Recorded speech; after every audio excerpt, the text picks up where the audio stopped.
Donald Trump likes to be thought of as a man who ends wars. So no doubt he will make some kind of effort once he's in power. How much it will amount to proposing to the Ukrainians they sell out to the Russians, or how much it's going to be a real negotiation where he puts pressure on the Russians as well, and crucially puts the Ukrainians at the table for the negotiation about the future, I don't know.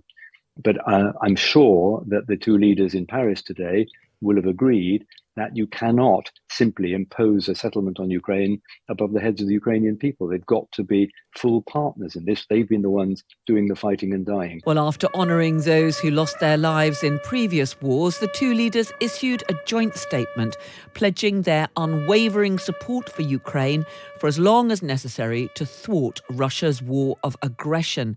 The meeting comes amidst huge uncertainty about the future of US support when Donald Trump becomes president. He's promised to end the war within 24 hours and said other NATO allies should be paying more for defence. The Kremlin has denied a report that Trump's already spoken to President Putin and warned him not to escalate the conflict. Well, in the Commons this afternoon, Defence Secretary John Healey said he was having detailed discussions with the current US administration. In the future, I expect a President Trump-led administration to recognise that it is in America's interests, it's in NATO's interests, it's in the interest of all countries that believe in the international rules-based order and a stable and secure peace that Putin does not prevail. Because if large countries like Russia are able to redraw international boundaries by force, then that sends a signal that undermines the security of all nations. And if reports are right that President Trump has already spoken with President Putin and warned him against the escalation that we see from Russia in Ukraine, this is a very good first step and an early sign. Well, I've been speaking to Lord Ricketts, Peter Ricketts, former National Security Advisor and British Ambassador to France between 2012 and 2016. I asked him first about the significance of Sir Keir Starmer's attendance alongside President Macron at the Armistice Day service. I think Emmanuel Macron went out of his way to make this a very special gesture of solidarity and partnership with the UK. First of all, Keir Starmer was the first British Prime Minister to go to an 11th of November commemoration since Churchill in 1944. And the Churchill visit was highly symbolic. Just after the liberation of Paris, Churchill and de Gaulle walked down the Champs-Élysées together, arm in arm, and the pictures went round the world. This time he couldn't walk down the Champs-Élysées, but this wasn't just an invitation to go and watch the ceremony at the Arc de Triomphe. They laid wreaths at the statues of Churchill and de Gaulle. They paraded up the Champs-Élysées in a military command jeep. They played the national anthem and Elgar at the ceremony. So this was a very special mark of appreciation and respect for the way Britain and France had been together in all the most crucial moments of the 20th century. And of course, they did have quite substantive talks afterwards. Sir Keir Starmer, we know, wants to work more closely with the French on a whole load of issues and as part of his wider reset with the European Union. But at the heart of this is the question of what Donald Trump will do when he takes up the reins of power. The two leaders both expressed their unwavering support for Ukraine. I just wonder what you make of that pledge.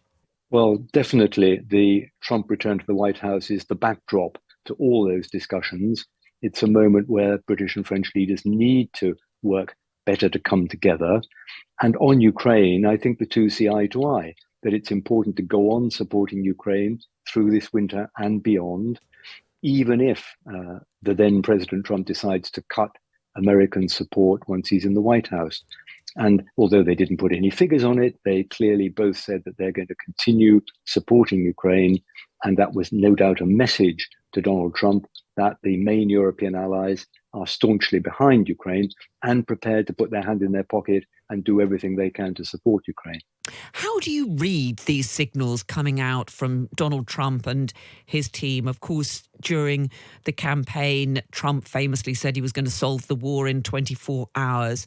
And we've since had reports of a conversation between him and President Putin, warning Putin not to escalate the war, though that's been denied in Moscow. Do you get a sense of how he might actually approach this? The thing we know most about Donald Trump is how unpredictable he is. And so I don't think anybody yet knows exactly how he'll do it. We've had these boastful comments about settling the war on day one. And we certainly know that Donald Trump likes to be thought of as a man who ends wars. So no doubt he will make some kind of effort once he's in power. How much it will amount to proposing to the Ukrainians they sell out to the Russians, or how much it's going to be a real negotiation where he puts pressure on the Russians as well, and crucially puts the Ukrainians at the table for the negotiation about the future, I don't know. But I'm sure that the two leaders in Paris today will have agreed that you cannot simply impose a settlement on Ukraine above the heads of the Ukrainian people. They've got to be full partners in this. They've been the ones doing the fighting and dying. So I think that the Europeans will be pressing Donald Trump not to rush into any premature and unwise agreements with Putin, to work with their allies, to try and move this towards a settlement that President Zelensky can sell to his own people. That's going to be the crucial thing, and it may take some time. Donald Trump is notably impatient, but I think that's the message we'll be getting from European leaders. Of course, Britain and France are leading players in NATO. Do you get the sense that NATO does have a plan of how it can continue to support Ukraine if future President Trump does significantly cut its support for Ukraine? Because at the moment, I mean, the US is providing such a huge amount of the military equipment and financial backing for the war. Yes, and for NATO, it's the military supplies that are the most important. I think on the economic support, actually, Europe and America, if you put them together, are roughly equal. But you're right, and the Americans supply so much to Ukraine, Europe couldn't possibly make up for that if it was cut off. I think the European allies in NATO are determined to do what they should be doing anyway, which is improve their defense spending, work more effectively together, make common cause, and then hope to persuade the Americans that if the Europeans do their bit properly, it's in American interest to stay engaged in Europe. European security is still important to America. But I think it starts with the European allies of NATO really taking their share of the burden and showing the Americans they're doing so. Do you think, though, that there is a concern that some of the other NATO allies who are themselves under domestic pressures might also think, well, look, perhaps it is time to try to find some sort of peace solution?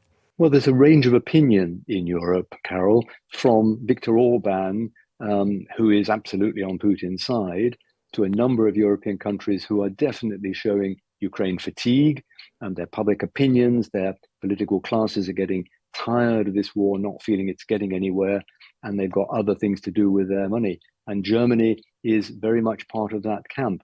And then there are some, France, Britain, the Nordic, Baltic countries, who are still absolutely 100% behind Ukraine. So there is no single European view, I think. And as time goes on, and especially if it looks like Russia is gradually pushing forward, pushing the Ukrainian troops back, that Ukraine fatigue will become more pronounced. And if America does scale back its contribution, some Europeans will be pushing for the Europeans to do the same as well. President Zelensky has got to have that in mind in the tactics that he adopts in the coming months. Just finally, the other issue which President Macron and Sir Keir Starmer discussed today is the question of trade. We know that Donald Trump's talked about slapping massive tariffs on imports from around the world, including the EU and the UK. Sir Keir Starmer could face a bit of a dilemma here, couldn't he? Because he could try to cut a side deal now that we're not part of the EU, try to exclude the UK from some of the tariffs, or he could side with the EU in fighting them. Where do you think would be the best course of action? Well, I think it's inevitable that countries like the UK, who are not part of the EU, will want to see what kind of a deal, an arrangement might be available from the new US administration. I personally don't think there's going to be any sweetheart deals for the UK in the trade and economic area. the Trump administration are not nostalgic or sentimental about the special relationship. And I think it's more likely that they will treat us as just one of the European countries, in which case our national interest is to be as closely cooperating as possible with the EU. The EU does have considerable clout, of course. It's a major market for the Americans. We on our own are much smaller. So I think it will be the right course for us to stick close to the Europeans. Of course, if we saw an opportunity for some sort of deal involving some parts of British industry, a British government would be foolish not to take that. I think that's very unlikely to happen. The risk, of course, is that if Trump does slap on these tariffs, it will put up inflation, it will cut growth in all the export markets, including the UK, and that's exactly what Keir Starmer doesn't want. So all the more reason to be talking to other European leaders as well, certainly. Lord Ricketts, Peter Ricketts, former National Security Advisor and a former British ambassador to France, speaking to me just a little earlier this evening.